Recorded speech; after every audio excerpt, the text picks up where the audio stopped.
Le opere di Anthony James sono strutture futuristiche in acciaio e vetro, con luci a LED che rimandano a scenari da film di fantascienza, in un'alchimia tra reale e immaginario che travalica i confini tra il concetto di infinito e realtà oggettiva. Una realtà talvolta quantificabile e misurabile in configurazioni che tentano un dialogo tra scienza, spiritualità e filosofia, espressa in installazioni affascinanti e coinvolgenti e altre volte ideale e insondabile.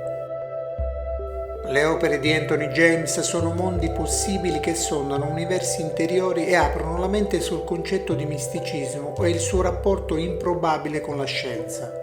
L'artista cerca di esprimersi attraverso un linguaggio fatto di materiali pesanti e luci colorate che talvolta alludono alle orbite dei pianeti, riportandoci alla mente ordini di grandezza difficili da immaginare, come nell'opera Neon, altre volte concrete e verificabili, come nell'opera Betulla, dove la natura è inscatolata e simulata quasi a volerne raccogliere l'essenza per proteggerla da un'umanità aggressiva e indolente.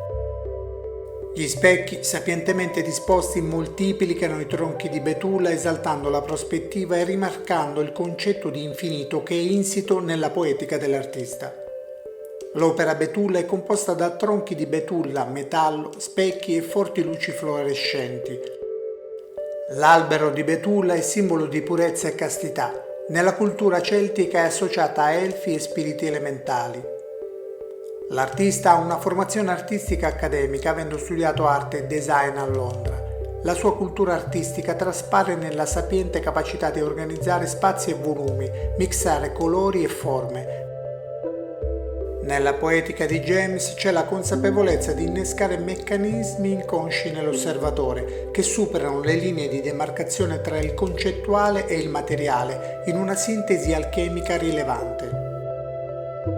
I mondi possibili di James sono fulgidi esempi di una mente brillante che si esprime per mezzo delle emozioni e che si muove al passo con il tentativo di trasmettere un messaggio filosofico e intimistico insito nella natura umana, ma spesso nascosto e difficile da trovare.